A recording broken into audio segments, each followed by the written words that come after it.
Pendant Crusader here, and welcome back to the channel. So, I mean, there's never, never short of a job in here, but or in the yard or even in the field.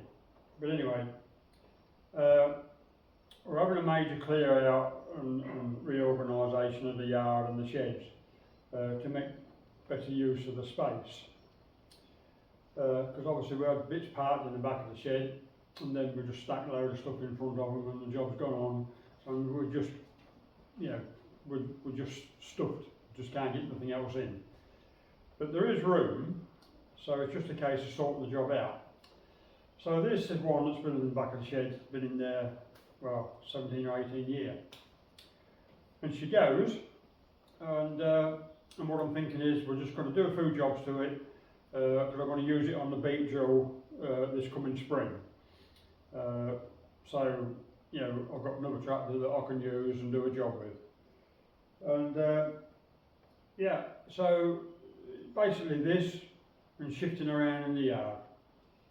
So sit back and enjoy, and we'll catch you on the next. Okay, so just doing another little job here. Got the old grey Fergie out, and she's not running too well. Starts and everything and runs, but just a bit intermittent.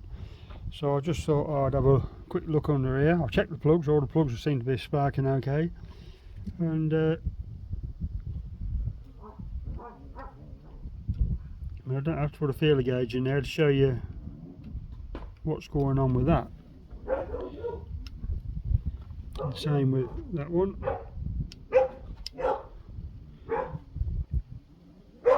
Same with that one, look.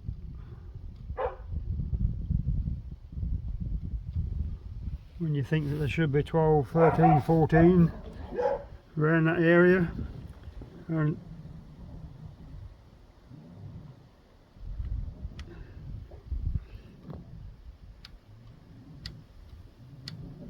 well out of order.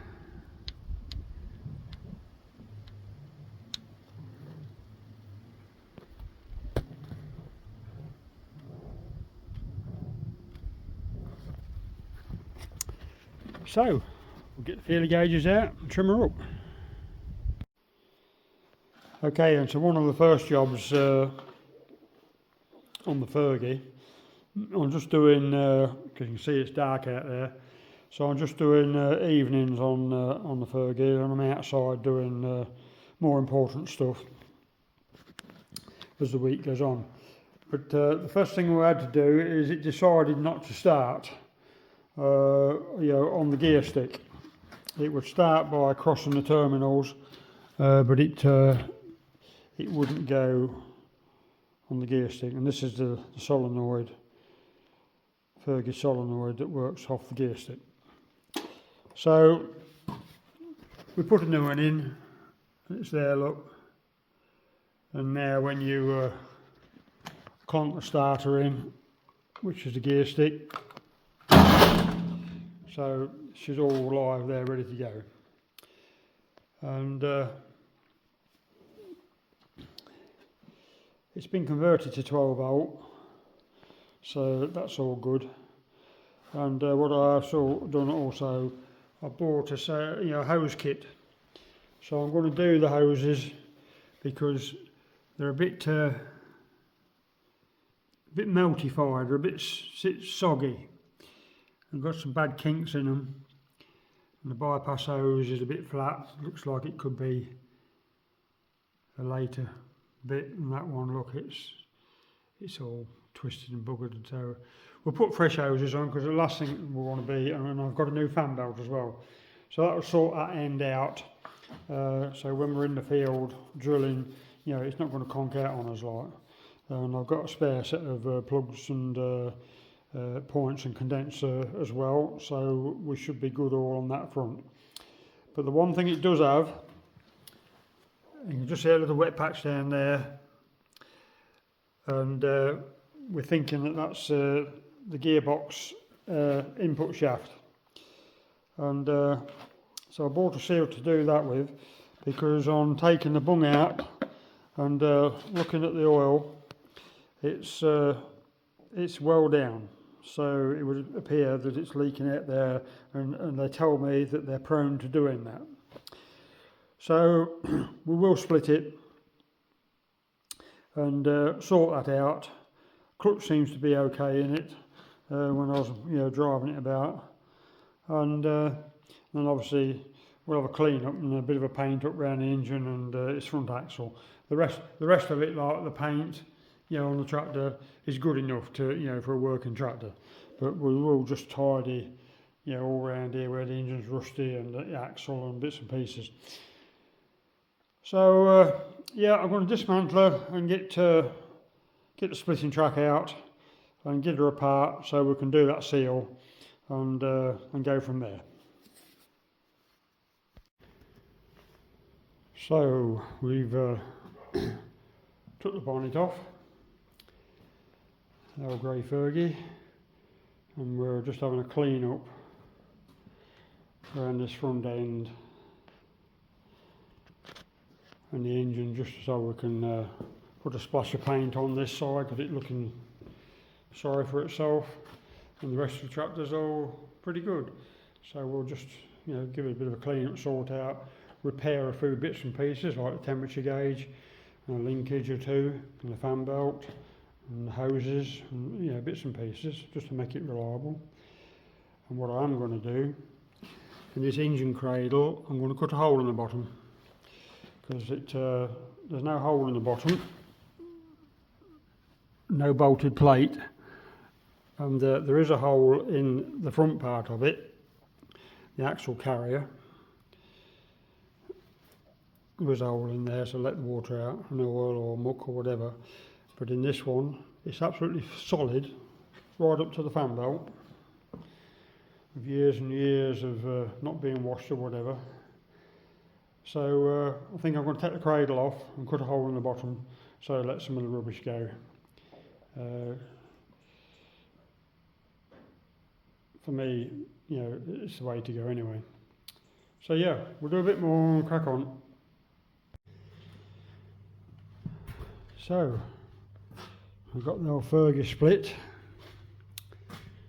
so we can get out and do the input shaft seal, which is that one right in the back of that housing, and I'm just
I've just got one more bolt and then that'll come out.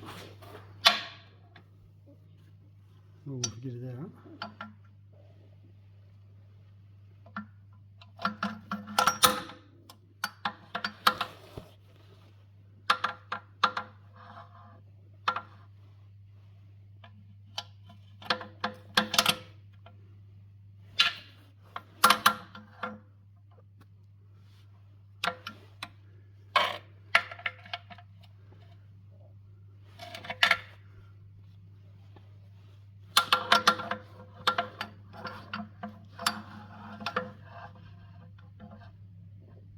It's a bit fiddly. I'm trying to do it looking through the camera. I hope the surgeons in the hospital are better at it than I am looking through the camera. Anyway.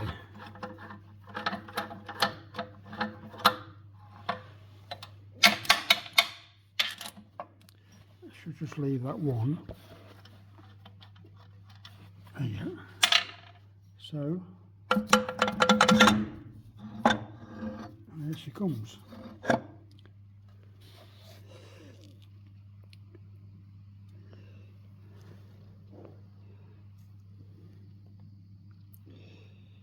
one input shaft.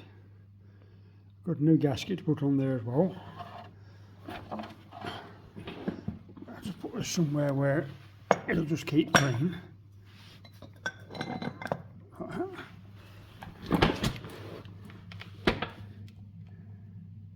And there you go.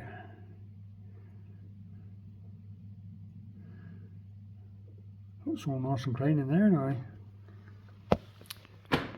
Right, I'll pull that apart and find a seal and go on from there. And then have a go at putting it back. And hopefully that'll stop the oil leak coming out the bell housing.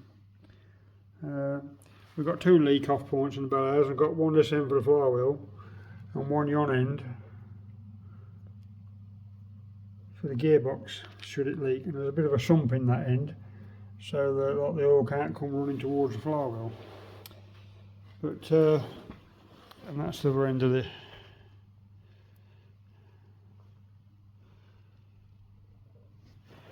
So yeah, we'll crack on, do a little bit more, and I'll bring you back later. So there's your new seal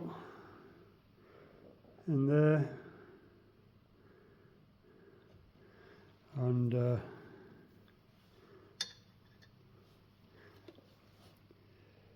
that's the old seal.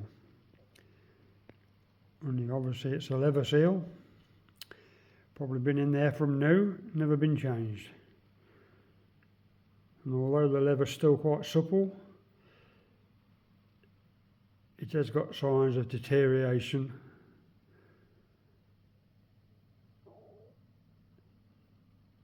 And it sort of fitted the shaft okay, but what it had got a black watermark underneath it, and I suspect it was not as effective as it should have been. But so yeah, so we'll pop him back in there, and while we are there, I'll take that bottom plate off and I'll make a new gasket for that one, and then that way they've both been done, and then hopefully there'll be no more leaks in there. So we'll crack on and do a bit more. So that's all put back together, all good. Clean the splines, and to be fair, the splines were like bloody new, so that's all good. Clutch plate is all good. Got a bit of oily substance on it, but we'll get all that cleaned off. Pressure plate is good. So that's all cracking, and the spigot bearing, it's all good as well. So that can all go back together pretty much. But like I say, I'm going to lift this up. I will do the back main seal in there as well, just by dropping the sump off. And we're going to replace the thermostat housing, because it's broke off in there, the old thermostat probe, and the threads have all gone out the end. So because we've got to dismantle the axle and cut the bottom out, hole out in there to let all the rubbish go. So that's sort of where we are with that at the moment. So we'll just hauled the 43 out of the shed. This one runs, but she knocks. So we've got another engine lined up for this one. Got a few spuds missing, but we've got another full set of wheels, but I've got some spare spuds as well.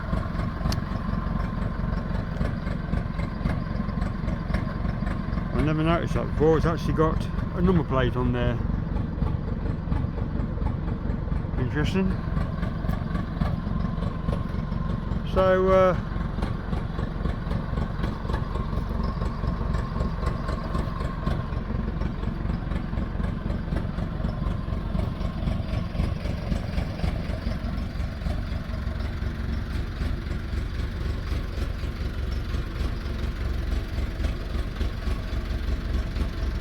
But when is another question.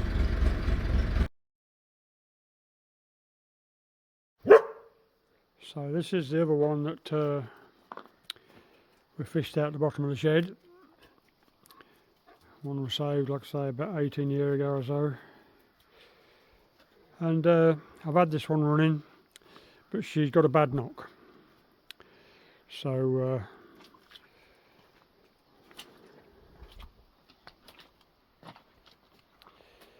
obviously wartime, about 43 I would have said.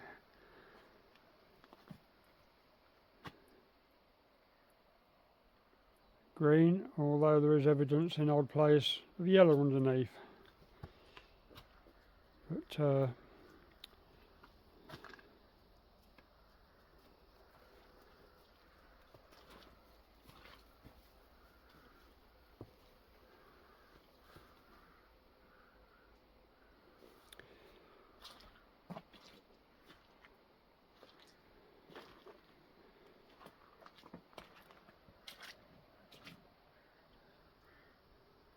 there was a nice logo on there, look, with a round cog or something with writing in it, and whatever it is.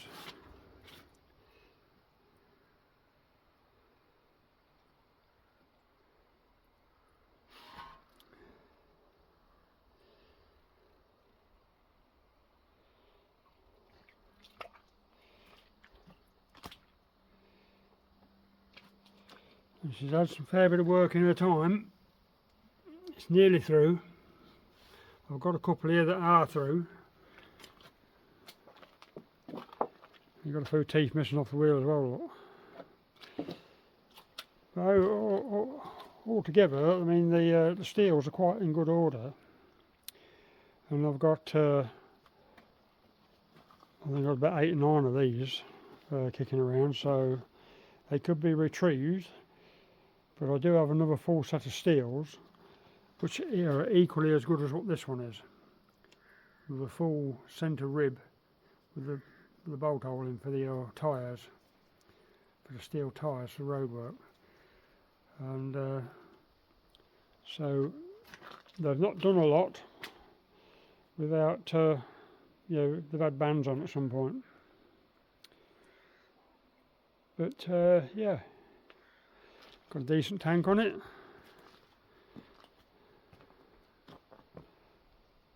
And I did wash the case, the decks.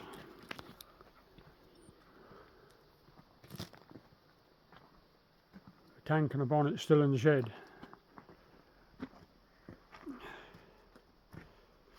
And I've got another engine to put in that one, if I live long enough. But anyway, bit of yard out at the moment, and that's what's going to happen to the other one. So I've just had a sort out with the sheds. I'm not going to get in there because of all the rubbish I put in front, but anyway, I'll show you that in a bit. But yeah, I just wanted to wash detergent and sort of get the rust and bits off, and when they dry out I'll just give them a coat of oil and they can just stand out there for now until I get a bit more of the yard organised, with the glass house down and the brick heap gone and so on and so on. So that's been today's job.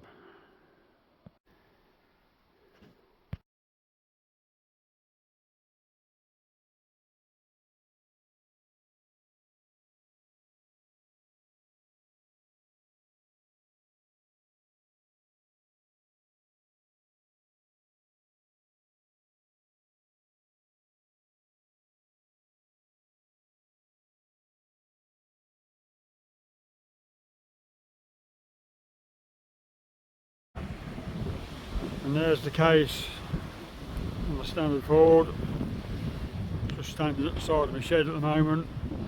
I'm going to give them a coat of diesel just to protect them a little bit, but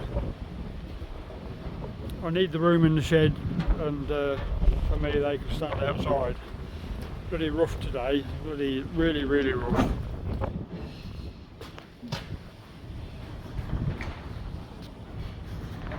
Probably hear the doors and the things rattling and banging and going into, but it's a bit wild outside today. Catch you in a bit. Okay, so we've got the counter crawler P6 back in the workshop. Nothing engine related, I'm pleased to say. But what we have got, every time I turned on the headland and was ploughing, I couldn't stop it from jumping its rail. So I persevered for a while, trying to beat the weather and get ploughed up. Anyway, the weather broke in the finish, so I nipped over and fetched it home to sort the job out. And what it's done, it's sheared the bolts that hold the trap frame pivot. You might be able to see that. I ain't got my torch there, look. So the lugs on the trumpet, which are mudguard stays, they've utilised them with long bolts to put the bracket on for the trap frame pivot, which will become clear when I get it apart.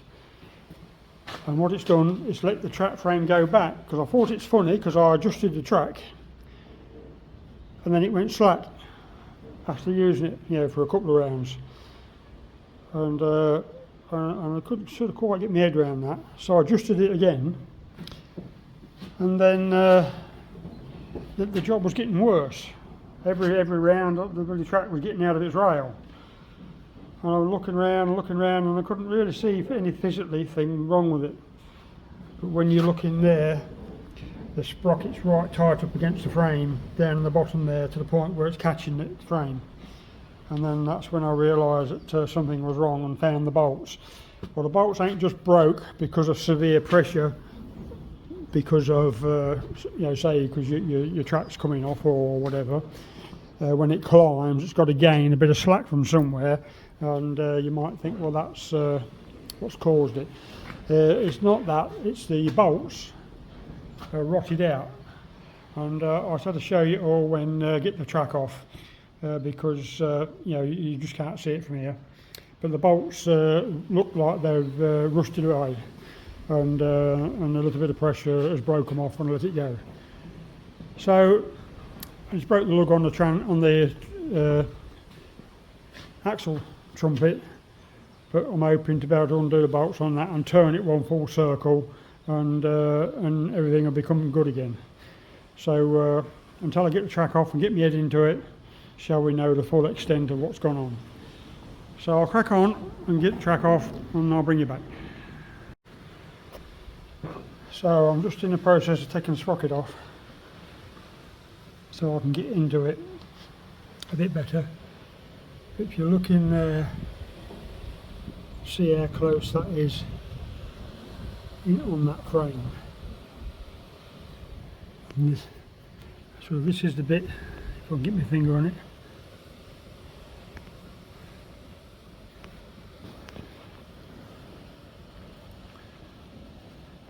Yeah, you can just see the end of the sprocket and the trap frame, which is this bit here, look. And you can see when that comes round, it is touching that. If we go in this side, you're not going to be able to see that very well.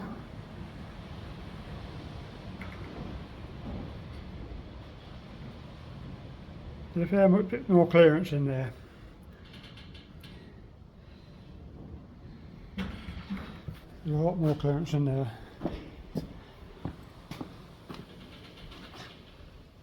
She's definitely gone back, that's for sure. I'll go and get the sprocket off because I need to dismantle the brake rod levers and stuff, steering levers, because the bolt head is right behind that, and I surmise that when we turn that, you know, it's going to leave the other half of the bolt behind. I'm turning the bottom one, but the nut's coming off it, so that's telling me it's seized up in the trumpet housing. So we'll crack on, I'll bring you back. Okay, so we're getting into the nitty gritty now. As you can see, that bolt's dog-legged, but it's very, very worn out. It's been very loose at some point in its life, and you can see the bit it's broke off for trumpet housing, look. And I've got the jack under, and although I've took the nuts off that and the bottom of the other one, let's have a look, see if we can see. But there should be a bolt running all the way through that casting.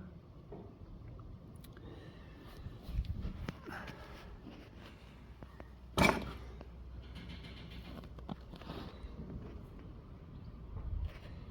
can just see that bolt there. That should be that bolt. That one there. It should run all the way through to there. But as you can see, when we look at it, there's nothing in between. She's sheared off. So, if it's been loose as well, and you know, creating that one to be loose, and then it's chittered itself loose and wore the bolt thin, it's, you know, it's just got to a point where it's let go. So we've got to try and knock that one up and down now and get him out to decide on the length of the material I need to make another bolt. It's not just an ordinary bolt, as you can see. It's got sort of a big bit of steel like, and it's been machined down with this here boss on the end. So it's all part of the bolt. So I need a good bit of steel to do that. So we'll have a tap about, see if we can get him out, and then I'll bring you back. Okay, so we warmed her up.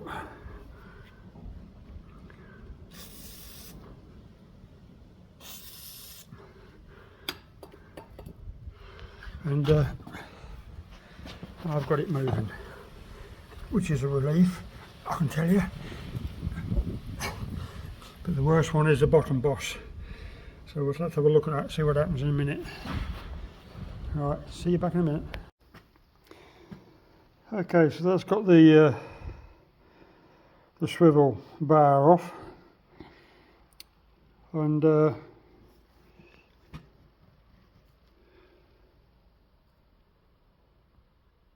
it looks like it weren't hanging on by much.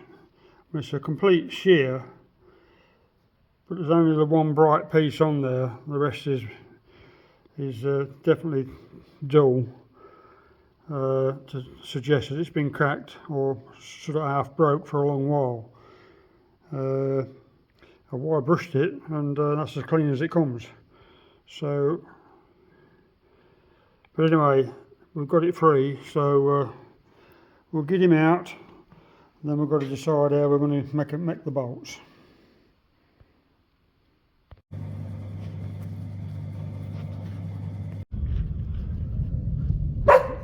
Hey, so we've got to turn the trumpet round because it's broke that casting off there, and I'm going to go, if you go like anti-clockwise with the trumpet, undo the bolts, take the brackets and bits off, but then turn it 180 degrees, well 360 degrees actually, and it'll end up being there. Well, that's been a 15mm plate, so you know, that it would be good. And plus it has a spacer in there, which was on the original bolts, so I've got to just make a spacer for my new bolt. But and that'll be good. Then I'll put my good eyes at the back, and there'll still be a good eye at the bottom, and the broken one will be there. So that'll be okay. And the reason we had the small end on the bolt, because the clutch arm that goes across here, when I get that focused in, sits under the clutch arm, and if I had a bigger nut on it, it would foul up. So that's why we've gone back to the 5/8 UNF, which is on that side, look. And that one's 3/4. So the only thing that remains to do now is I've got to drill that one out, because that one's going around and be at the bottom. So I'll get that one drilled out, which will be easy, and then I may, because I can't drill that one very well, I may just have to die grind the edges off that for my new bolt to sit in that edge. Yeah, I've got no way around that. But anyway, we'll get all these here plates and brackets off and get sorted out so we can turn the trumpet and yeah, go again from there. Okay, so I've decided on not to try and turn the trumpet now, because now I've spotted this lug. There's 4 of these on the trumpet, 2 this side and 2 the other, and I'll get focused in on it. So that's the lug on that side, but I can't hardly get my finger behind that and the drum. So that means when I try to turn it, this is going to go that direction, it's going to strike the drum and stop me from turning it, which means you've got to take the clutch off to do that. Well, I'm not, I ain't got the time to do all that now, so I've come up with another idea. I'm going to put it back, put the new bolt in, and what I'm going to do on here, I'm going to flush this off. And what I'll do, I'll make myself like a little big end cap, you know, a nice square block of steel, and drill and tap it, and put 2 studs in it, and then just finish the hole off in that block so I can get the bolt in. It'll retain the bolt, stop the bolt from kicking out, and I think that's my quick answer to that one. So that's where I am with that at the moment. I need to get on. I mean, I should have been ploughing today. I suppose I could have took another tractor, but I started with this one, I'll finish with this one. So it's no big problem. It's, you know, at least we can service all the bolts when we put them back and grease them, so they'll all come apart, you know, next time round. So I'll crack on and we'll get it together.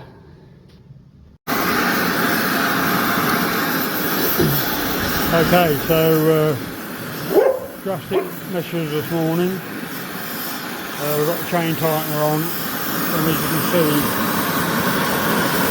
the yoke and the arm that we're aligned just shows you how much you know, that was all bent. So we're just having a warm up here now and see if we can straighten him up a bit. And it's all together. Everything's back in order, steering clutch is all back together.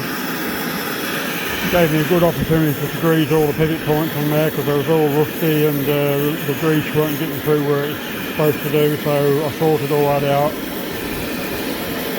So I'm just going to crack on with this now, and I'll bring you back when I got a bit more to show, because I need both hands in a minute, so catch you in a second. Okay, so it's warmed her up, and that's more in line now with the spring. And I've no doubt when it cools it'll go back a tad, but that's pretty good. That's in line now. I'll just slacken it off.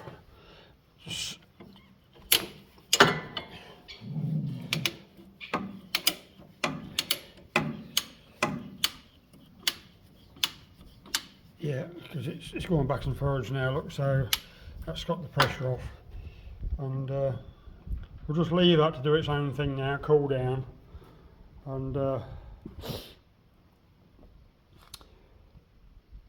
hopefully that will have done the trick. I have done my little block on the back, got that on there, look, with 2 cap screws in there. We'll just cut the corners off and give it a bit of shape, and that will retain the back of the bolt until such time we go into the back end. We will give the back end a refurb because it's transferring oil from gearbox to the back end, so we'll need to do a few seals and bits and pieces, and and finalise the tractor really to make it spot on where it should be. So we'll leave that for a bit, and I'll crack on and do this here little block, shape it up. Okay, so we just chucked a bit of glue on, look where it was warmed up, and the yoke's all back in, look, so it's all good. And we just splashed a bit of paint in a place or two, look, just to stop things from rusting up. My little block on the back, look. So it'll just hold things back for a while. So where are we? Right, so I'm going to fit the sprocket now then, and then it's just a case of putting track back on and get back down and get some ploughing done. So I'll catch you in a minute.